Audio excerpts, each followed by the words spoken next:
Sobatku bisa, dalam filosofi kegagalan kita biasanya akan menggunakan filosofi 329.1. Apa itu 329.1?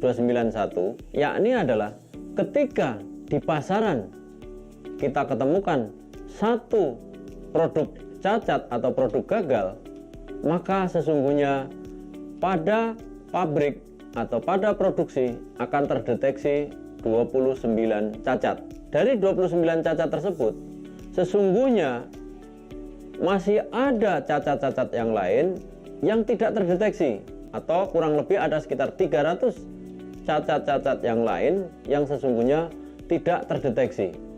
Nah, untuk menghilangkan atau mengurangi resiko kegagalan atau resiko cacat yang diketemukan pada customer atau pada pasar, maka caranya adalah kita harus mereduksi atau menghilangkan atau mengurangi cacat yang terjadi di pabrik. Ketika 300 cacat tadi kita bisa tekan, katakanlah menjadi 30, maka dari 30 itu yang cacat terdeteksi menjadi 2,9 dan 0,1 atau kemungkinan 10% yang didelivery ke pasar atau ke produsen itu akan ada cacat. Nah, bahkan untuk mengeliminasi supaya tidak terjadi, maka kita harus bisa menurunkan sampai dengan tingkat yang paling kecil cacat yang ada di pabrik atau yang ada di proses produksi. Dengan mengacu pada filosofi 329.1 ini, maka kita perlu melakukan sebuah konsep perbaikan. Yang bisa kita lakukan adalah perbaikan dari sejak awal. Sejak awal yang mana? Yaitu yang 300 tadi, yang ada di bagian bawah, yang ada di paling bawah atau dalam proses yang paling awal, sehingga kita bisa menghilangkan kegagalan atau cacat yang diketemukan oleh pihak customer. Dengan demikian, customer tidak akan lari dari produk yang kita tawarkan. Ini adalah merupakan filosofi kegagalan yang terjadi pada sebuah proses produksi. Sobatku bisa, selanjutnya bagaimana ketika kita melakukan tindakan penyelesaian masalah atau pemecahan masalah? Jadi yang pertama, ketika kita sudah menemukan sebuah masalah, tentu kita melakukan analisa penyebab dari permasalahan tersebut. Nah, setelah kita berhasil menganalisa dan menemukan penyebabnya, maka kita atau langkah berikutnya adalah melakukan pemecahan terhadap masalah tersebut. Nah, dengan melakukan tindakan perbaikan atau melakukan pemecahan masalah tersebut, kita dalam prinsip TQM menggunakan konsep yang kita namakan dengan konsep quality control atau konsep kontrol kualitas. Bagaimana penggunaan atau pelaksanaan daripada konsep kontrol kualitas? Kita akan jelaskan pada video berikutnya pada sesi quality control circle, atau bagaimana cara menyelesaikan dengan menggunakan metode QC.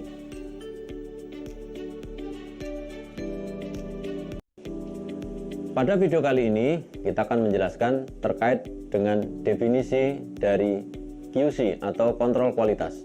Di awal kita sudah sampaikan bahwa untuk memecahkan masalah kita butuh metode atau butuh teknik.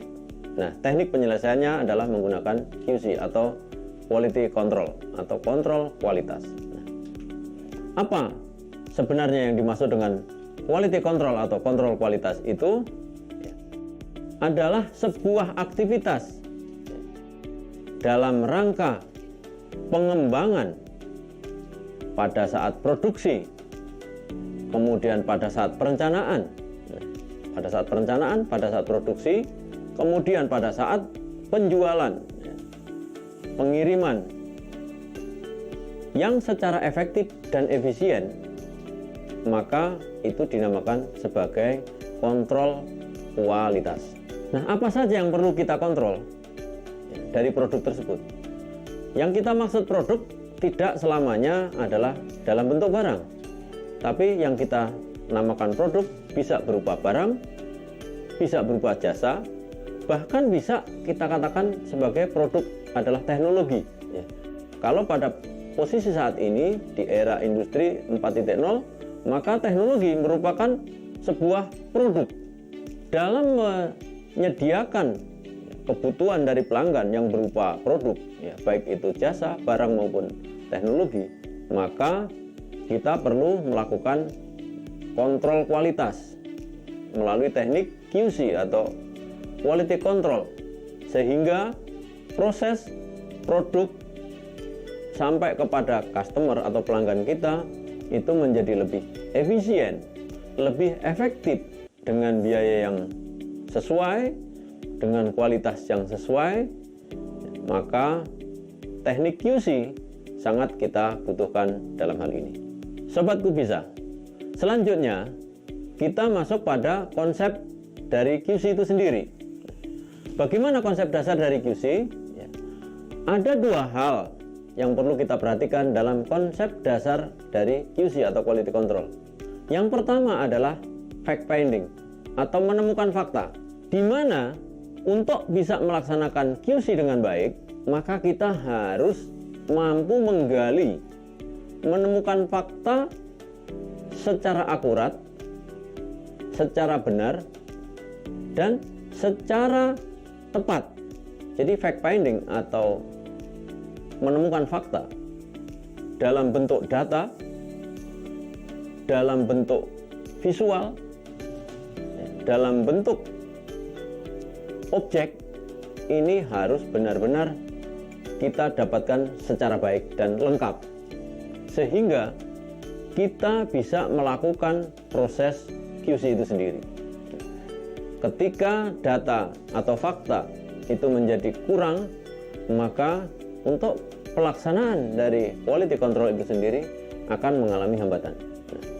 Maka konsep dasar dari QC yang berupa fact finding, maka ini adalah hal yang sangat penting. Itu yang pertama. Selanjutnya, konsep dasar yang kedua adalah proses kontrol.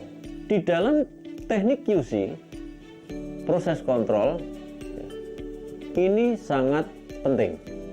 Selain menemukan fakta, hal yang penting berikutnya adalah proses kontrol atau pengendali proses. Bagaimana prinsip QC itu berjalan? Dalam proses kontrol ini, proses dari QC itu harus dilakukan dari sejak awal selama proses sampai dengan akhir. Ini yang dimaksudkan dengan proses kontrol.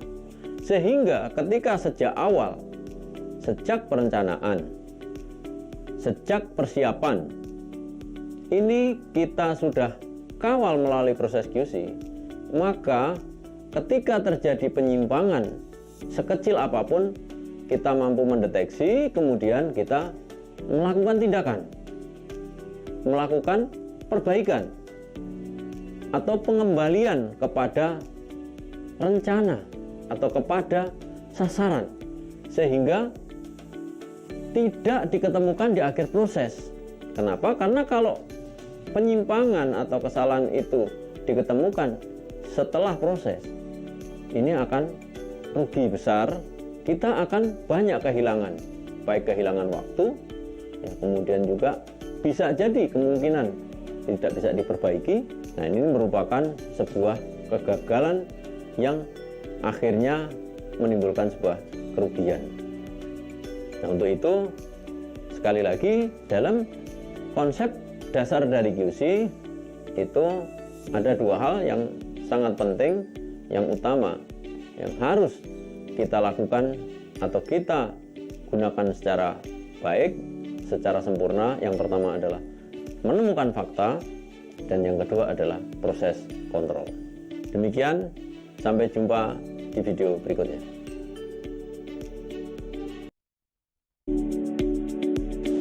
Sobatku bisa, untuk selanjutnya kita akan membahas terkait dengan langkah atau bukti dalam pelaksanaan quality control.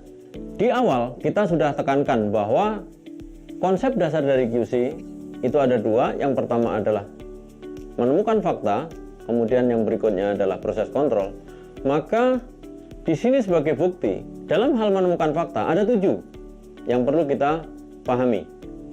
Yang pertama adalah berbicara dengan data atau menemukan data. Ketika kita melakukan sebuah proses QC, maka setiap hal yang kita bicarakan itu harus berdasarkan data. Dan di sini data adalah sesuatu yang sangat penting dalam konsep QC. Karena dengan data yang ada, maka kita bisa melakukan sebuah perbaikan. Dan ini merupakan menjadi bukti kita melakukan sebuah QC. Untuk selanjutnya, mengacu pada prinsip Sanggeng atau 3 geng, yaitu Gemba, Genjutsu, Genbutsu, atau tempat yang sebenarnya, hal yang sesungguhnya, maupun situasi yang sebenarnya. Dengan memahami 3 prinsip tadi, maka kita bisa melakukan pelaksanaan dari QC secara baik. Selanjutnya, kita perlu melakukan stratifikasi. Dengan melakukan stratifikasi, maka kita akan mudah untuk melakukan sebuah perbaikan-perbaikan. Karena dengan stratifikasi yang jelas atau pemilahan, maka permasalahan itu akan menjadi mudah untuk kita deteksi.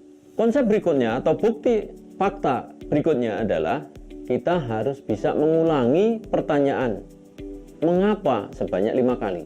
Ini sangat populer dalam prinsip manajemen TQM, bahwa setiap masalah kita harus berusaha melakukan why atau melakukan pertanyaan mengapa sebanyak 5 kali. Sehingga dengan harapan ketika kita bisa mengulang pertanyaan sampai 5 kali, itu akan mendapatkan yang dinamakan akar dari permasalahan. Kita ambil contoh begini, misalkan ada seorang karyawan, Sobat Kubisa katakanlah menjadi pimpinan sebuah organisasi atau mungkin menjadi kepala regu di dalam suatu perusahaan atau menjadi pemimpin, manajer katakanlah suatu perusahaan. Kemudian ada 1 orang anak buah yang tidak masuk, maka pertanyaannya adalah yang pertama, mengapa tidak masuk? Bisa jadi kemungkinan jawabannya adalah karena sakit. Kemudian kita ulang lagi pertanyaannya, mengapa sakit? Tentu jawabannya bukan karena tidak sehat. Nah, ini adalah hanya akan berputar pada satu jawaban itu. Tapi seharusnya ketika ditanya, mengapa sakit? Katakanlah dijawab karena kurang tidur atau karena kehujanan. Maka diulang lagi pertanyaannya, kenapa kehujanan? Atau kenapa kurang tidur? Maka akan ditemukan jawaban, katakanlah pulang malam atau pulang terlalu larut. Ditanya lagi, mengapa pulang terlalu larut? Maka akan ditemukan jawaban. Demikian seterusnya sampai 5 kali. Nah, dengan penelusuran atau menggunakan atau mengulang pertanyaan mengapa sebanyak 5 kali, diharapkan nanti bisa ketemu akar dari permasalahan. Dan ini prinsip TQM atau prinsip quality control, itu adalah menyelesaikan akar dari permasalahan. Jadi ketika kita mampu mengulang pertanyaan mengapa sebanyak 5 kali, maka ini sebagai fakta atau sebagai bukti yang otentik dalam konsep QC menemukan fakta. Kemudian berikutnya adalah memvisualisasikan tempat kerja. Kalau kita berbicara tentang tempat kerja, atau sering dalam bahasa Jepang disebutkan gemba, yang berarti lapangan.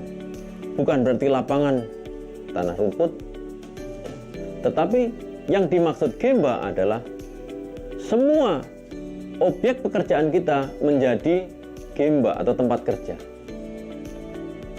Seorang pemain sepak bola tentu tempat kerjanya adalah lapangan sepak bola. Seorang petugas cleaning service, lapangan kerjanya adalah semua lingkungan lantai dari sebuah gedung. Kalau Anda, sobatku, bisa katakanlah seorang akuntan, maka lapangan kerja Anda adalah komputer, laptop, atau lembar kerja dari pekerjaan Anda. Dari lapangan kerja atau tempat kerja tersebut, kita bisa visualisasikan atau buat semuanya terlihat, maka Anda akan lebih mudah menemukan fakta. Anda akan lebih mudah mengenali terjadinya penyimpangan, terjadinya masalah, dan Anda akan cepat untuk melakukan sebuah perbaikan atau improvement. Ini dalam konsep quality control sangat penting, memvisualisasikan tempat kerja. Selanjutnya, kita bisa menggunakan metode QC dengan menggunakan 7 tool atau 7 alat yang sangat terkenal, atau New 7 tool. Dengan menggunakan visualisasi atau menggunakan teknik QC, memanfaatkan 7 tool, kemudian menggunakan metode statistik, maka setiap fakta itu nanti akan lebih mudah kita kenali, akan lebih mudah kita kelola, dan untuk selanjutnya akan lebih mudah untuk kita lakukan perbaikan. Nah, ketika kita bisa menampilkan melalui 7 tool yang ada pada QC, maka hal ini akan sangat memudahkan dalam kita menemukan fakta. Dan ini adalah bukti berikutnya.